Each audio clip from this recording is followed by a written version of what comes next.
Who are the players who will have the biggest impact in the Pac-12 this year? We take a look at one media outlet's 2022 preseason first team all Pac-12 team. It's mostly right, but not entirely. And we evaluate Washington State's Jake Dickert in the small time he has had so far up in Pullman. Let's go. Are Locked On Pac-12, your daily podcast on the Pac-12 Conference. It's the Locked On Podcast Network, your team every day.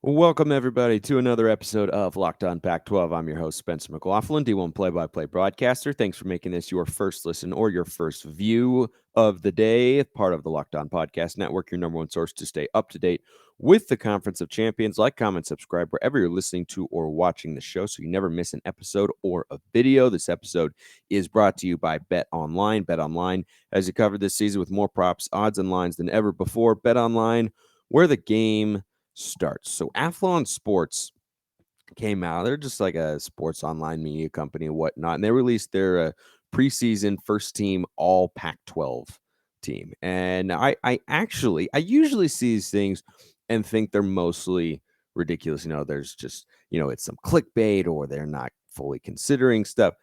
I think they mostly got this right. Now, I will say when I'm talking about, what I think they're doing well, I'm primarily looking at the skill positions because in order to grade the offensive lineman, you either have to be a really big time prospect or I'd have to go back and study hundreds upon hundreds of hours of film and analyze and, put together my own ratings and like yada, yada, yada. I think we all understand that. So I'm going to just kind of take their word on the guys in the trenches for the most part. But their first team right now, you got a couple transfers on here, which is not a surprise in this new transfer portal era that we have in college football. And the first team quarterback is Caleb Williams. I think this is a pretty easy no-brainer. I'm not going to push back on this at all. If it was not Caleb Williams, it would certainly be Cam Rising, who they had on the second team. And I think Cam Rising is really good. But I do think Caleb Williams is a I don't say a great deal better, but I mean he's a level above Cam Rising in terms of where he's at as a college quarterback and also how he projects as a pro. I mean Williams probably going to be the number one quarterback taken in the class of 2024, the NFL draft class. That is different than high school recruiting, of course, but I think Cam Rising would have been here had Caleb Williams not been the big time transfer addition that the Trojans made this offseason. There's plenty of Trojans on this list, by the way, which is not surprising because when you look at skill positions, they are very, very, very, very talented. Probably the most talented team in the Pac-12, mostly via the transfer portal, but still counts. So Caleb Williams, quarterback, no arguments there. They had three running backs. One of them was an all-purpose. They've got Travis Dye as a running back, an all-purpose guy, maybe a third down specialist or a pass catcher, line him up as a receiver and do that sort of stuff.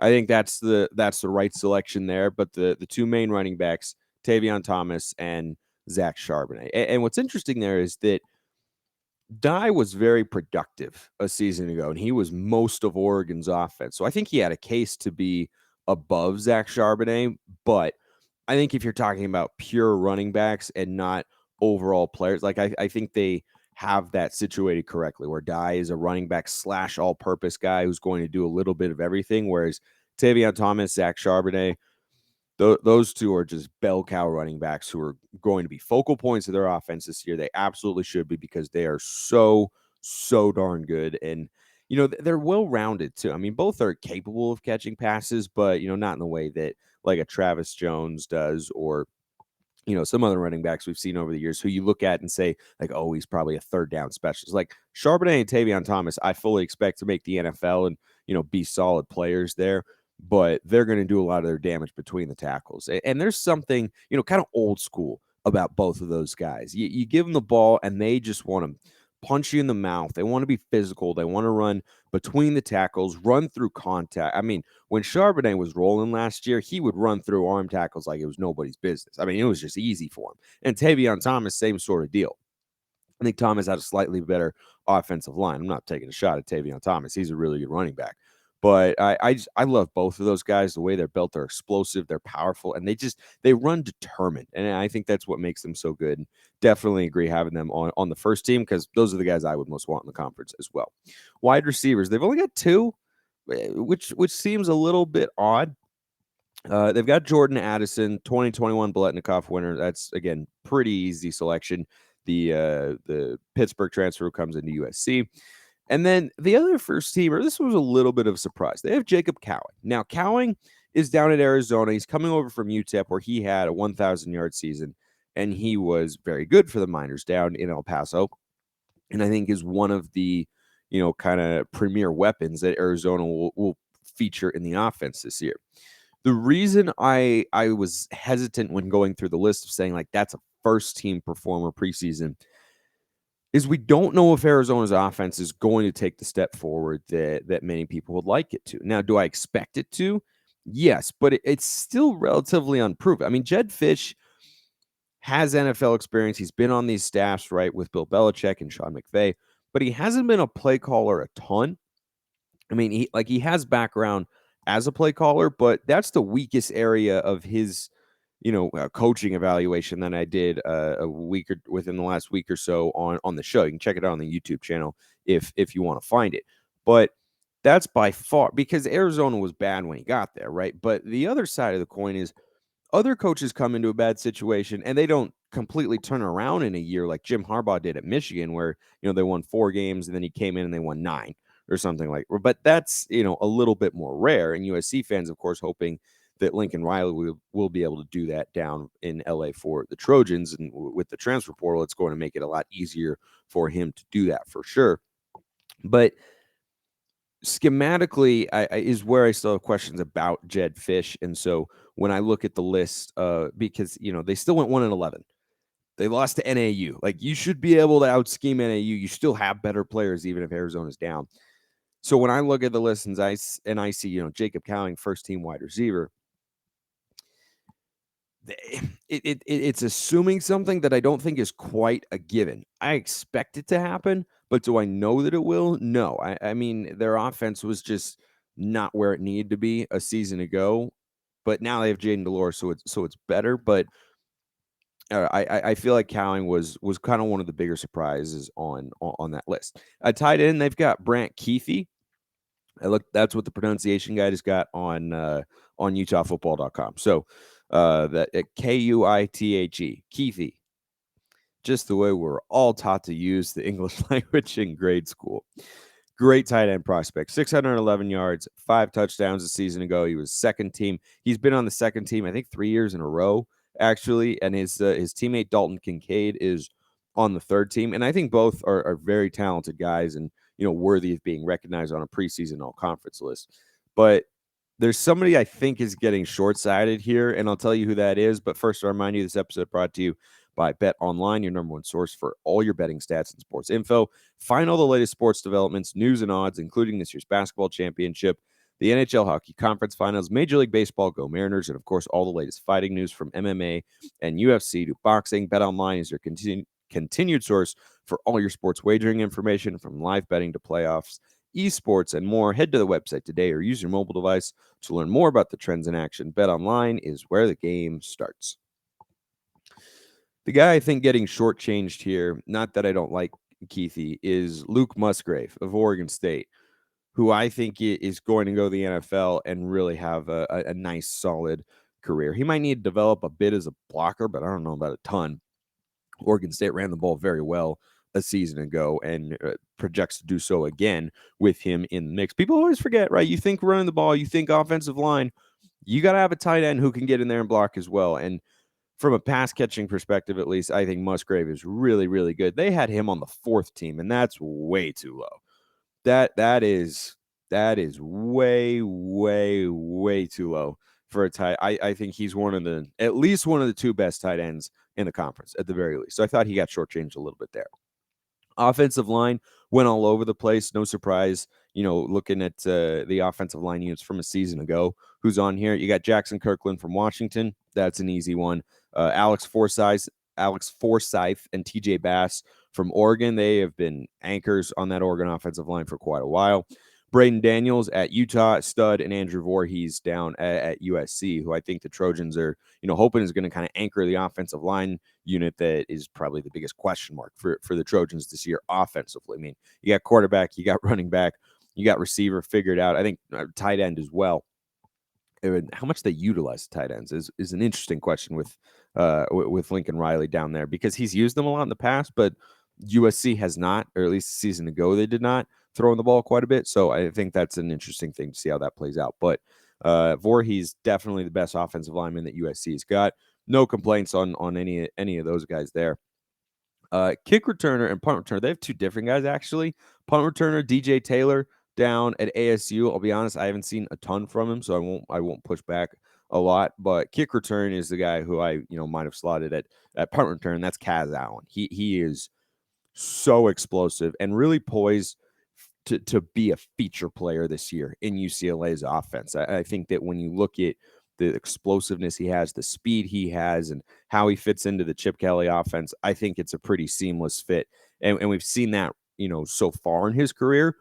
But with no Greg Dulcich, no Kyle Phillips, no Chase Cota, someone needs to fill the void. And Jake Bobo, the transfer from Duke, is going to fill some of those shoes. But Kaz Allen needs to take a leap. He's got to be the slot guy. He's going to get some fly sweeps. They put him back on kick returns. He's got a couple kick returns for touchdowns in his career. I mean, he's got blistering speed. I mean, it's pretty fun to watch. And I think he's, with Britton Covey no longer at Utah after his 22-year career, I think Kaz Allen's probably the best kick return guy in the Pac-12 coming into this season. Let's look at the defense before we get to Jake Dickert's evaluation.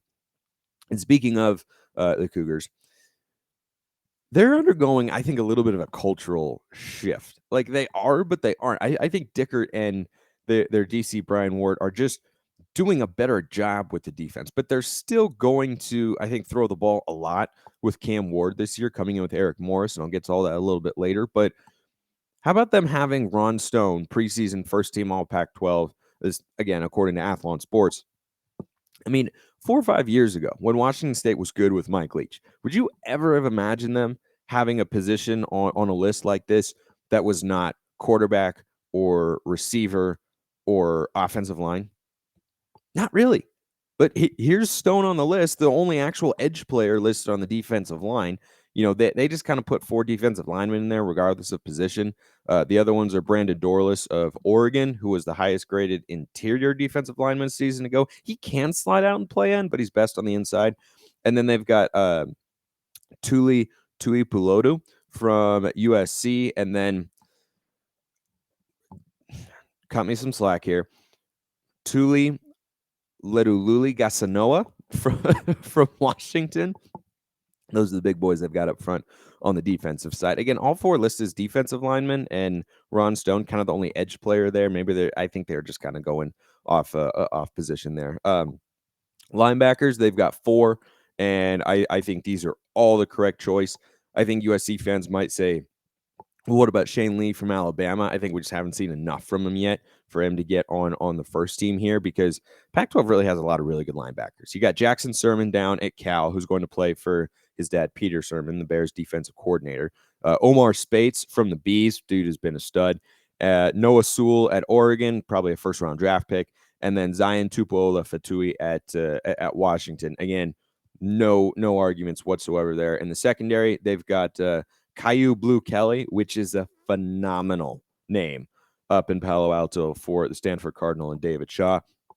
And then Clark Phillips at Utah. No surprise to see Utah defensive players making the list. And then at the back end of the secondary, speaking of Utes, you've got Cole Bishop and then Daniel Scott, the safety at Cal. So about what you would expect, a lot of defensively oriented teams or featured on that side of the ball for the most part. So again, no complaints, but those are kind of a lot of the biggest names to watch this year. That's why I wanted to go through that, is because, you think about who or which teams are going to, contend for a Pac-12 championship. When these are it's a good insight as to the players that they're going to help them do that. But what's always, fun to see as well is who's going to emerge, right? I mean, this is the list that we've got now, but maybe there are players who, start playing really well in fall camp and we expect to see more playing time from them, or, maybe some more transfers come in. I don't know what all the deadlines are. I think they've passed for now, but it probably reopens once fall camp. I actually don't know what the transfer rules are and all that sort of stuff, but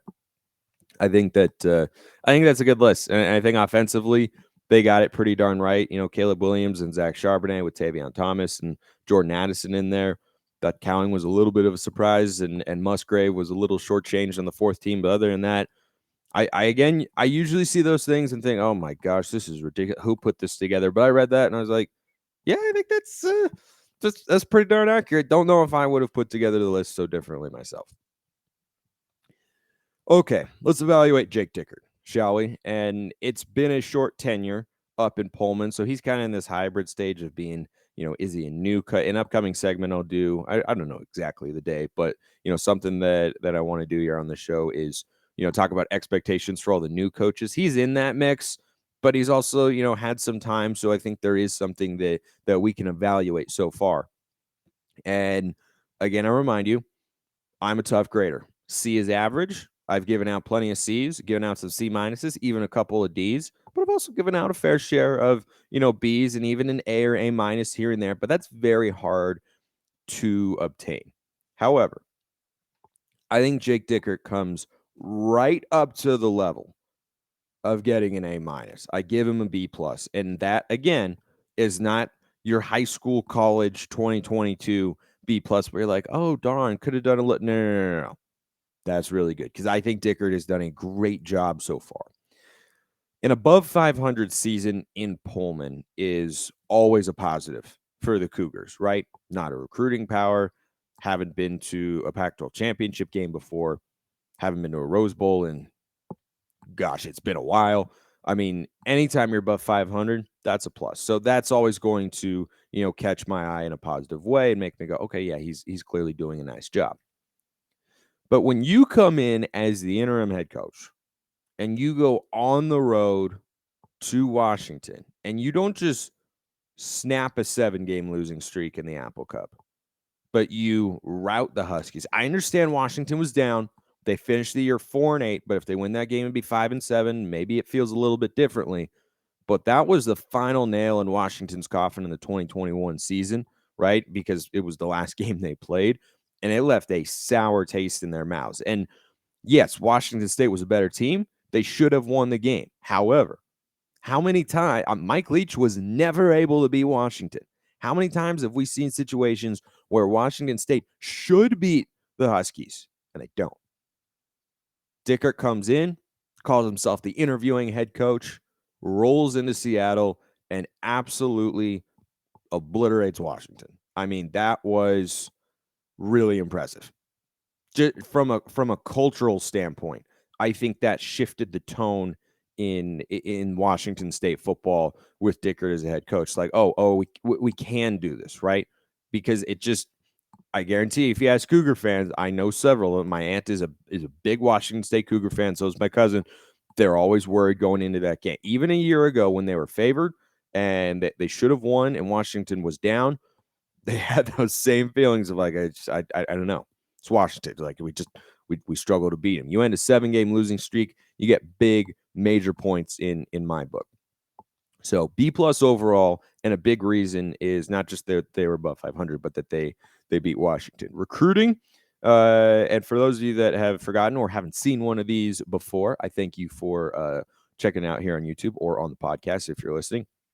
We go overall, recruiting, game management and scheme, player development, and assistant hires. So those are the 5 areas where I'm grading coaches who we've seen so far, and then I'll get into evals of the new coaches and kind of what to make of their hires. That'll be next, which is why you should like and subscribe wherever you're listening to or watching the show to keep up to date with all the content that I'm putting out this summer leading up to the season, which I can't wait for. Less than 100 days away.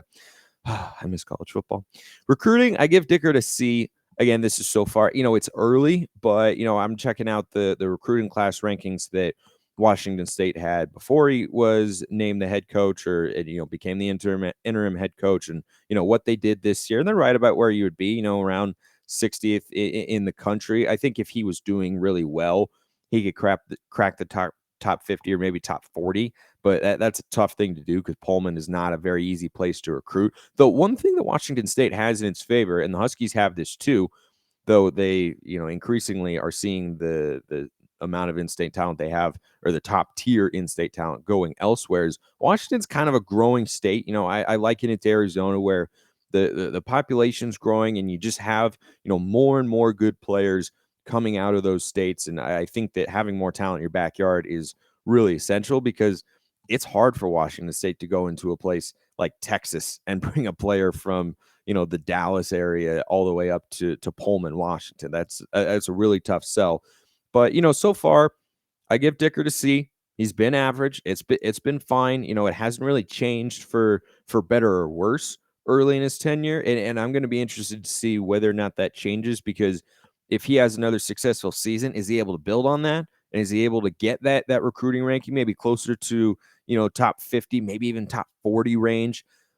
But we don't know right now. So based on what we've seen, he gets C. And, they did lose Jaden DeLora. And when I'm talking about recruiting, transfer portal, that's part of it, 100%. But they did bring in Cam Warren, and he was a very highly coveted transfer quarterback. Even though he's coming from the FCS level, 24/7 Sports had him graded above Keaton Slovis, former USC quarterback, and Spencer Rattler, former 5-star at Oklahoma, now down at South Carolina. So they are very high on him. From what I see, he put up crazy numbers, absolutely crazy numbers in the Southland, I believe.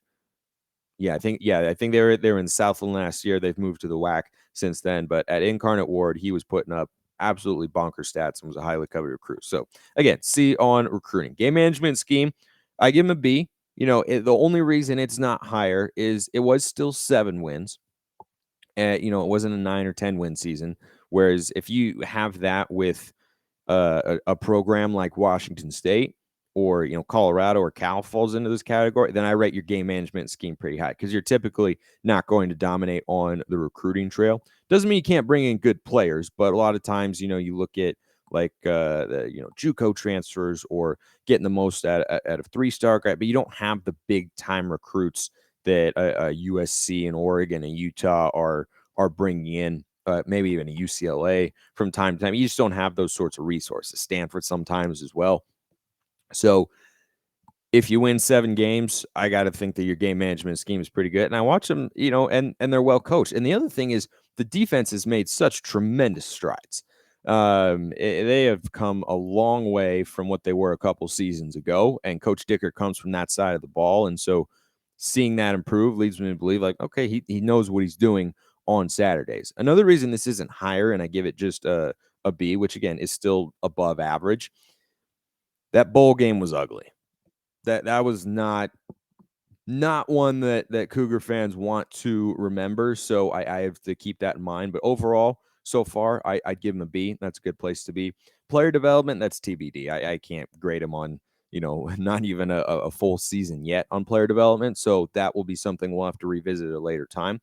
But the strongest area, I think, so far are his assistant hires. And I think his assistant hires have been fantastic. I am a big fan of what he's done with his staff so far. You've got Brian Ward hires the defensive coordinator. And I understand that Coach Dickert comes from that side of the ball. I don't know actually which of them is calling defensive plays. But regardless, even if you're a defensive head coach, your defense coordinator has a lot to say about how the defense is run, what plays are called, recruiting player, and all that sort of stuff. And Washington State's defense has just done a complete 180 since they got in there on that side. And it's been remarkable. I mean, in 2019, I think they allowed like 31 points a game, and they were all the way down to 24 a season ago. That's a massive drop off. And I was talking about kind of the, cultural identity change Washington State is undergoing. And, they're still, Eric Morris, the offensive coordinator, I'll get to here in just a sec, is still going to probably throw the ball a lot. And you'll have that Washington State feel that we know from the past 6-7 years when they've risen back to being a relevant team in the Pac-12 North and, kind of the conference writ large, or at least a team to be reckoned with. Whereas, in the early 2010s, they were just kind of a rollover. I think that you're looking at a team that is now capable and pretty tough and stingy on the defensive side. And they just weren't that, right? It was all about Mike Leach and scoring points and who cares about defense and all that sort of stuff. That's good and fine. They did very well, had an 11-win season with an Alamo Bowl victory back in 2017. Don't quote me on that. As you can tell, I don't remember it specifically, but the season that I'm talking about. And I just think that they have done such a remarkable job. So I like Brian Ward a lot on the defensive side of the ball. If the Cougars defense keeps getting better, if they improve again, Brian Ward might get a head coaching opportunity somewhere at, like a Mountain West school. I mean, I could definitely see that coming into play in a year or two. But their new offensive coordinator is Eric Morris. And I like the hire. He brings Cam Ward with him. So you're going to have that past relationship that normally you have to develop between a coach and coordinator. Specifically an offensive coordinator, or between a quarterback and an offensive coordinator, I should say.